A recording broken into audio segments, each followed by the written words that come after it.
to Tilly Talks Tech. I am your host, and in this podcast we explore all the amazing things happening within technology and the people who are impacted by it daily. That's every single one of us, but some people are more than others. Today I have truly an Iron Man-esque guest with an incredible story who I cannot wait to speak to. We're going to be speaking to the man who rebuilt his own body. Picture this, you're climbing an icy cliff face, hundreds of feet in the air, mentally and physically on top of the world. But then the conditions become so dire, one thing leads to another, and in an instant, your life changes forever. That's what happened to Hugh Herr. He lost both legs below the knee, and then he decided to build better ones. Herr isn't just a survivor, he's a pioneer. Today he leads the Biomechatronics group at MIT's Media Lab, where he's redefining what human bodies can actually do. His lab builds limbs that feel, move, and adapt like the real thing. Sometimes even better. He calls disability a design problem, and he's solving it with robotics, neuroscience, and a vision of a future where human limitation is optional. Today we're talking about the future of human body, cyborgs, bionics, and the mind-bending possibility of engineered evolution.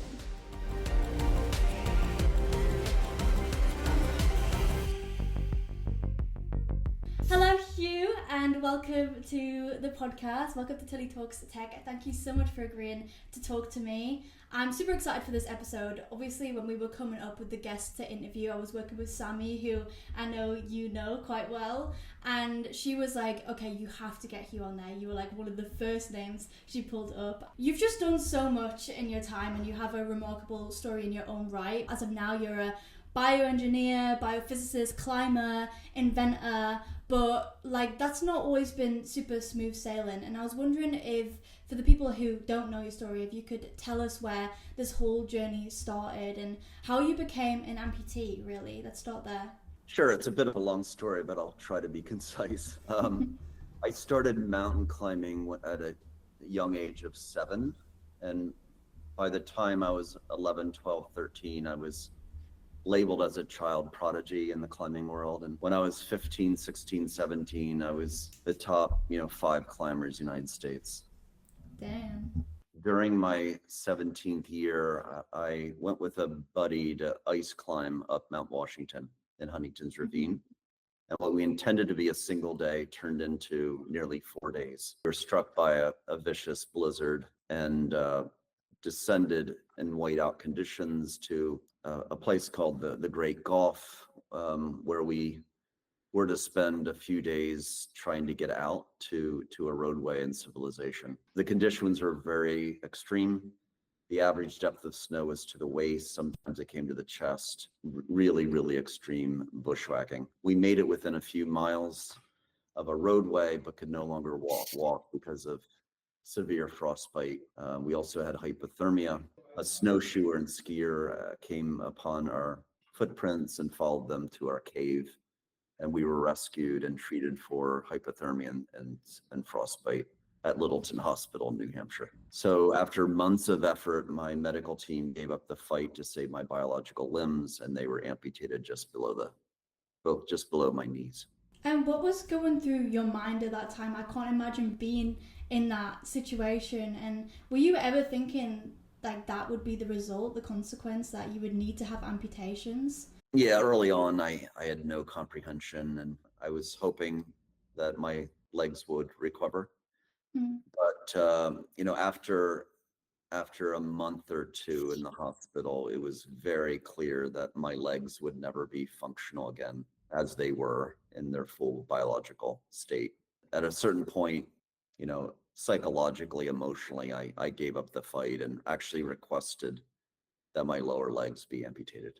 Oh, really? So you actually made that call. I mean, obviously your limbs were probably like you're saying, pretty destroyed, and I know what you mean. Kind of like I lost my hands to meningitis when I was 15 months old, and that too was like a sepsis. So I know exactly what you mean when your limbs literally kind of like they die before you, and you're just looking down at them, and you're like, there's no saving this now. That's right. They're at a certain point, they're no longer you.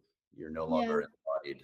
I always say I feel like I was quite lucky because I lost my hands when I was so young. Like I was like 1 year old, so I really have never known my life any different, but I feel like 17 is such like a crucial age. Like, I mean, I'm 19 now, so that's like 2 years ago for me to be growing up and like having all your limbs, and you never think something like that's going to happen to you either. So how was that afterwards, like adapting to your life now, missing those 2 limbs? How did you find that? Yeah, it's interesting. It was perhaps even more challenging given my status as an extreme athlete. Mm. Before the accident, I actually thought in my brain, boy, if I ever had a different body and had physical limitations, I don't know how I would live, you know. The universe has a funny sense of humor. Then the accident Yeah. happened and I had a very different body. And fortunately, I'm very stubborn and would not accept any conclusion that I would not be able to do what I wanted to do, which at the time was to return to mountain climbing. And to my surprise and everyone's surprise, I was able to return to rock climbing and ice climbing. And after a short time, 9 to 12 months post amputation, I was actually climbing more severe rock faces, harder challenges. A complete surprise. I thought I would be able to climb, but not better. Yeah. So that was remarkable and really inspired me to go into the field of bionics. This idea that technology can heal, can rehabilitate, can even extend human capability beyond innate physiological capabilities was such a wonderful idea and a Yeah. wonderful experience that it really launched me from being a terrible student in academics to a very good student. Yeah, I heard about that and I found that really, really interesting. Like you decided to go back to climbing, which is probably something nobody else would consider after such a traumatic event, but you got back there and you were doing it better, like you say. I was really intrigued by the fact that you said like you weren't a very good student, you weren't really interested, you were sort of cruising. When was it that this drive kicked in that you were like, not only am I going to look in and learn all this information now, I'm not only going to adapt to the technology, but I'm actually going to build it. And you ended up building it for yourself, which is like such a mad story. Was there a moment where that sort of like shifted? Yeah, it's a great question. So before the accident, to get out of academic classes, I went to a trade school. Only it wasn't because I was interested in trades. It was because it afforded me more time to go climbing. Yeah. That was my absolute obsession. And what I chose in the trade school was tool and die. So how to use machines to make things out of metal. Mhm. But those skills actually informed my ability to build my own prostheses after the accident.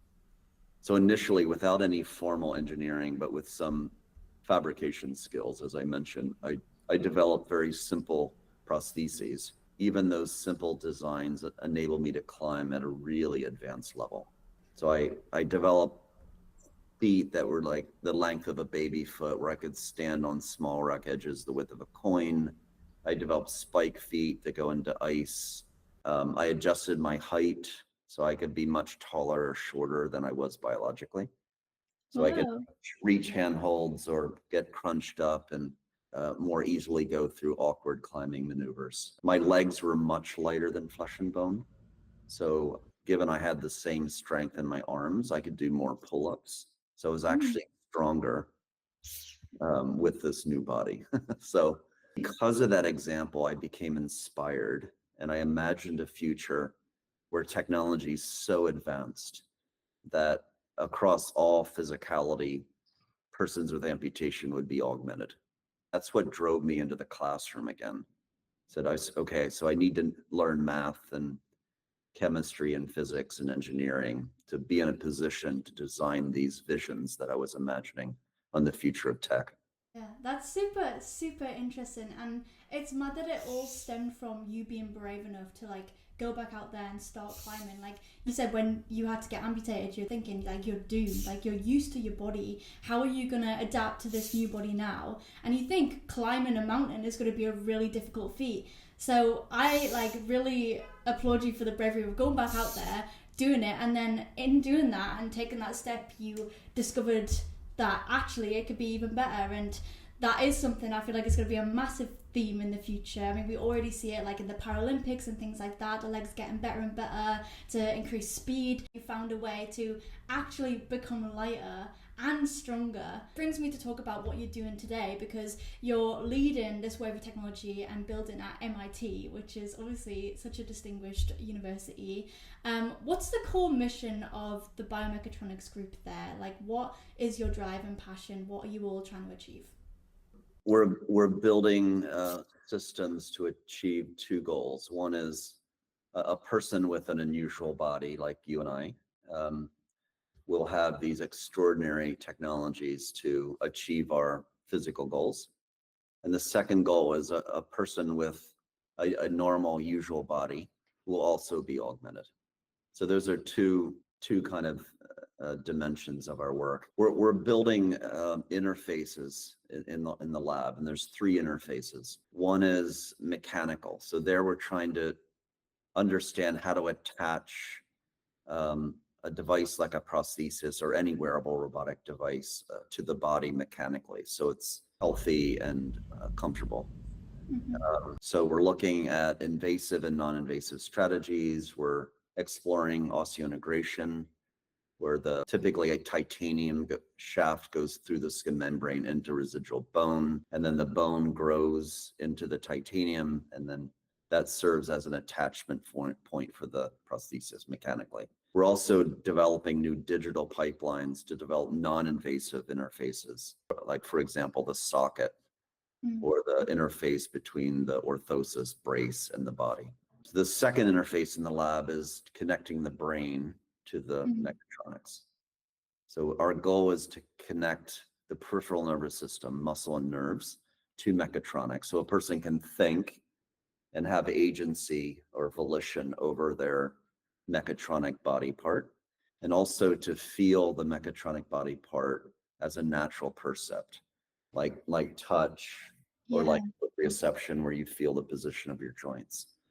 So that's the second interface. The third is we do robotics, and we figure out how to design feet and ankles and knees and elbows that emulate the dynamics of their biological counterparts. So those are the three dominant interfaces. We develop these massive systems that involve all three interfaces, and we put them on humans and test them in first ever clinical trials. Amazing. Like, you're listing some of the features where like that I would die to have right now. Like, literally, like, top of the list for me, I've always said since I was wearing prosthetics, is like some sort of haptic feedback, something like that. I feel like would just open so many doors. It's the reason I sometimes wear just one, so that I can like navigate and have a good grip on this side, but then feel and stuff on the other side. So yeah, you're right. It's a proper like pie of all this stuff that you've got to consider. I feel like if I were to look inside your lab, it would be something totally like a sci-fi utopia, but this is the closest I'm gonna get to like learn of all the underground secrets. You should come visit. I would love to come visit. Hell yeah. How actually close are we to restoring that like full human sensation? Are you allowed to give those little spoilers? Yeah, the field is getting closer and closer. We're now developing bionic limbs that a person can control the limb with their brains. Wow. And systems that feed back not only the sense of touch, but also the sense of proprioception, or where the limb is in space. And we're to the point where that bidirectionality is sufficient, where a person feels embodied with their prosthesis. So when you ask the person, what is your body, they include the prosthesis. For you, as an example, when you close your eyes and imagine your body schema, what is your body? Does it include the prosthesis? That's a really interesting question. Are you asking me right now? Yes, I am. You thought you were interviewing me. I'm actually gonna. I know, you caught me off guard. I definitely do like resonate with my prosthetic. I think I've been wearing them so long now that even that extra thought process that goes into triggering the muscle sensor, even that becomes second nature. I do definitely like adopt my prosthetics as part of me. I think I was talking about spatial recognition and stuff when it comes to prosthetics, and if they could understand what was around you and act accordingly to pick up like a cup or something like that.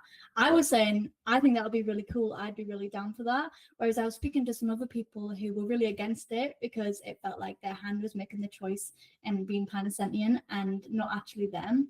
But my response to that was, I really do see my prosthetics as kind of like a companion, you know, like I know they would be doing stuff for me. So in that regard, I would be happy for them to have a mind of their own, kind of. So maybe they are separate from me in my schemata in that way. I feel like some sort of sense of touch would just take that to the complete next level, and then there's no way I could reject it, you know. We think with full brain neural integration into the prosthesis that the prosthesis will become the human. Just like, my biological hand is me. So Yeah, it's not a companion, it's actually me. yeah, What the field is discovering is if you can think and move the mechatronic device, and if you feel it as a natural touch and movement sensation, it will become you. It yeah. doesn't matter what the limb is made out of. It could be made of flesh and bone, or it could be made of titanium and silicone and carbon. Doesn't matter. And I personally opt for the titanium. Yeah, yeah. So our goal is to do that nervous system integration so that we're rebuilding bodies, not just building powerful devices or powerful tools. So we're out of the business of developing robotics and AI tools. And our goal is to rebuild bodies. That is so cool and such a cool soundbite. Like I'm thinking about editing this later, and you just sound like such an epic fictional guy, honestly, with everything that you're doing. So cool. And as somebody who does wear prosthetics and has used medical devices, it's just so exciting because like we're literally talking about getting your body back and just becoming so natural. Like that is always the future that I envisioned, and by what you're doing and telling me about, it's crazy to think that that's happening now. Yeah, what do you think the timeline is for that sort of thing? Like, do you think that will be available in the way we're operating soonish? What do you think?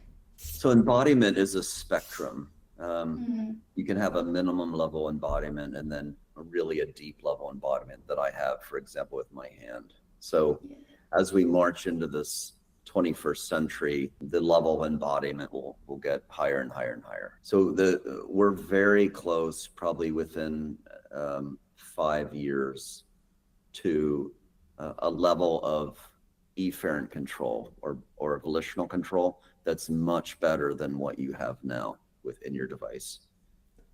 We're also close to, in addition, when you move your robotic hand, that you actually feel that movement as I feel my fingers moving in a perception. And then at least on your fingertips to feel touch. So I think that level of efferent afferent is achievable within a 5-year time frame. Not broadly. What I'm saying is kind of initial commercial availability. What you're saying is when I get to come down to the lab, I can test it all. Yeah, sure. I've got that on camera now. I will be knocking at the door. You said something in a video that I watched which really stuck with me, and it said that a person is not broken, the technology is. And I saw another quote recently which was that disability shouldn't be something you overcome, but something that's accommodated for, and that really resonated with me as well. How do you think that we shift this narrative as a whole? How do you think that we can help other people get involved and on board and make sure that we're altering the tools and the environment more so thinking of it as like an internal problem? When my limbs were amputated, I was told by society that I was broken, that I was inherently crippled. And there was people say like, "Oh, I'm so sorry," and one person actually said, "Oh, are you married?" I was like, "No." Like, what does that have to do with anything? And they're like, "Oh, thank heavens that you're not married, because now you're up." What? Yeah, it was just incredible. So Wow. having gone through that labeling and that negativity from society because I have a different body, that automatic assumption that a different body is broken and limited Mhm. is what I reject. What I want to contribute to is a future world where if a person wants to have a certain physical capability or sensory experience or cognitive capability, they can do so because of Mhm. advanced technology. If a person doesn't want it, if it's a wanted limitation or a Mhm. wanted capability, that's fine. But a person that cannot see and wants to see, I think humans should have the human rights to be able to see, to be able to move in the case of paralysis, to live a day without extreme depression if they want, and so forth. So what I'm about is using advanced technology to mitigate or eliminate unwanted disability, unwanted limitation as a human right. So Yeah. to achieve that world of what I view as an expanded human right, society has to no longer accept limitation, unwanted limitation, and Yeah. say, oh, Hugh, you no longer have biological feet, so your life is over. And Hugh, those prostheses that were fit to you in the 1980s, they are the best. Like, don't complain about them. Those prostheses that are made of foam and didn't have computers or actuators or anything, just hunks of material that didn't do anything. Just accept that. Mm. And Yeah. those challenges should be funded by governments and companies and philanthropic organizations. And we should push really hard to eliminate in the world unwanted limitations, unwanted disability. Yeah, I couldn't agree more. Just making sure people are able to live their life to the fullest, like that is the main thing. And you kind of did answer my next question. You said in another interview when you're 8 years old, you'll have the balance of an 18-year-old. And in saying stuff like that, I mean, you probably get a lot of people who are quite jealous of that immortality. So I was going to ask you how far you think transhumanism will go, and should it be for the general public or focus on people with disabilities for now? And I think you were saying, in the grand scheme of things, way far in the future, we think everyone will be augmented. But for now, are you focusing on people whose life you can help rebuild? I mean, we're all augmented. We Mm. forget. You know, Yeah.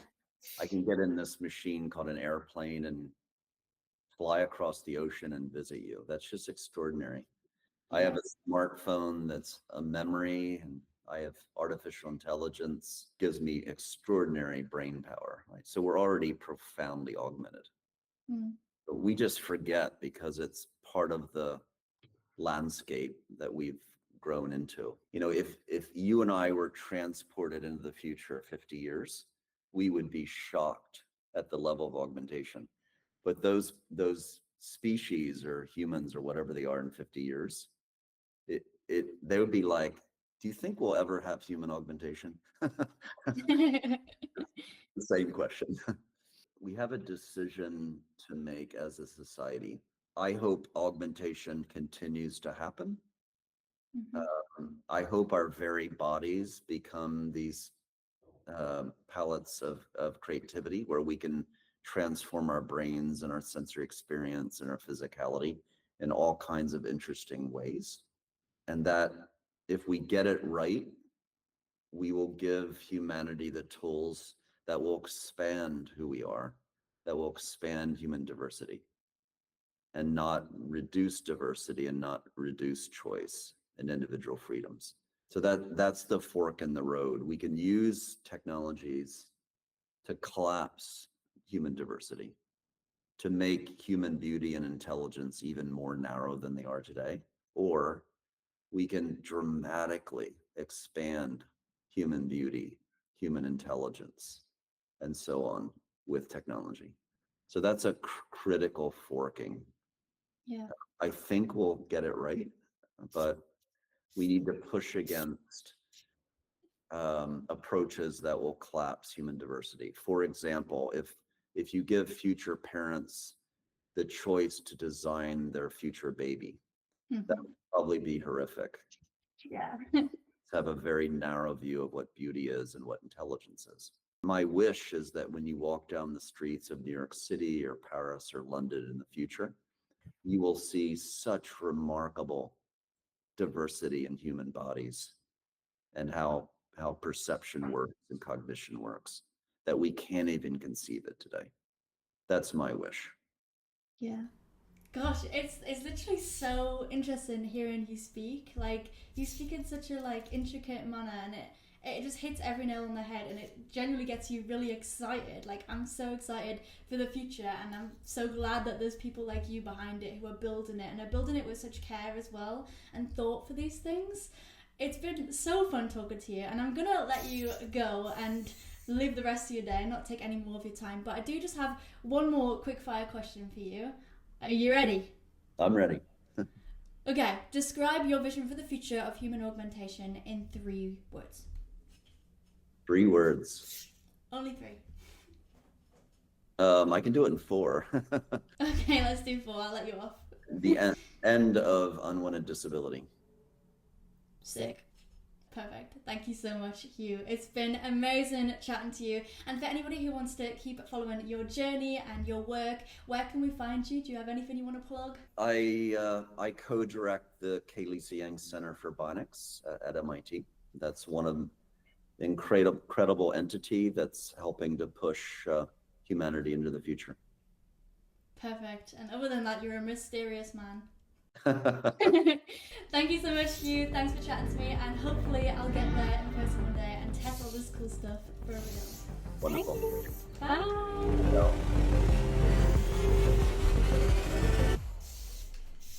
So that's the guy shaping the future, well and truly. The way he has me buzzing for the future is flipping crazy. Like, but yeah, if you do want to follow Hugh, make sure you do. Make sure you follow MIT and all the incredible work they're doing there.